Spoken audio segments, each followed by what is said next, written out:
Would the White House be open to officially ending the availability of cash payments being made to Iran? Well, I know that there's been a lot of rhetoric and a lot of accusations that have gone along with that rhetoric in Congress. But I haven't seen any serious proposals that would garner the support of the administration.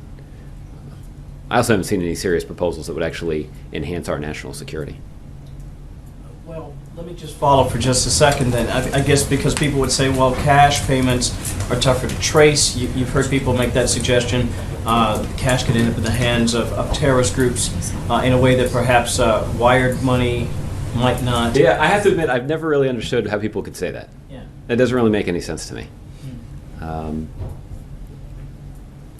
We all get paid with wire transfers. We're not paid in cash every 2 weeks, and it doesn't inhibit our ability to spend that money however we choose. So again, I think it's a pretty tough case to make. I've also heard people raise the prospect of, oh, these were unmarked bills. Well, what if they were marked? What would that have done?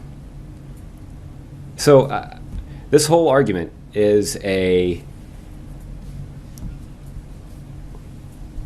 factually challenged attempt to relitigate a fight that Republicans have already lost. The fact is, this administration succeeded in safely recovering U.S. citizens who are being held against their will in Iran.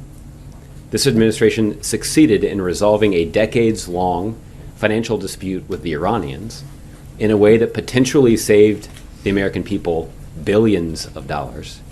And this administration succeeded in completing an international agreement to prevent Iran from obtaining a nuclear weapon that required Iran to eliminate 98% of their nuclear stockpile, to disconnect thousands of centrifuges, to render harmless their plutonium reactor, and to submit to and cooperate with the most intrusive set of inspections that have ever been imposed on a country's nuclear program. None of those results, none of those benefits are in dispute. All of that has been confirmed independently.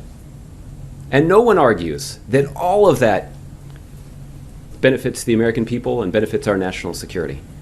So that's why you see Republicans and other critics pick these other arguments to try to distract from those facts. But ultimately, those arguments don't hold up to any scrutiny.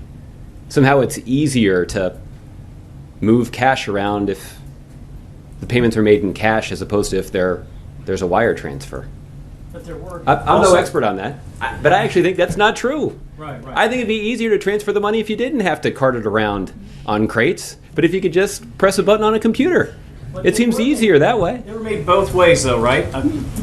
Some were made by wire. You can talk to the Treasury Department about all that. Okay, but so I mean, they were both right. Well, Wire and cash. I don't think that's true. I think what the Treasury Department would tell you is that they were cash payments. Last one.